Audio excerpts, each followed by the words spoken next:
বিশ্ববার মঙ্গলের কথা বলে, আজ সেই মঙ্গলের কথা যারা চিন্তন করে তাদের উপরে যারা আঘাত হানে মোদী সরকার করাইছে, তাদেরকে জবাব দেওয়ার সময় এসছে বন্ধুগণ।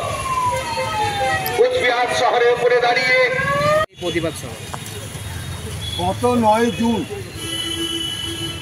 জম্মু কাশ্মীরে যখন ভারতের প্রধানমন্ত্রী শপথ নিচ্ছিল, ঠিক সেই দিনটা তারা পরিকল্পিতভাবে পাকিস্তানের প্রত্যক্ষ মদতপুষ্ট উগ্রপন্থীরা নিরীহ তীর্থযাত্রীদের উপর নৃশংস আক্রমণ করে। সেখানে 2 বছর শিশুসহ 10 জন মারা যায়।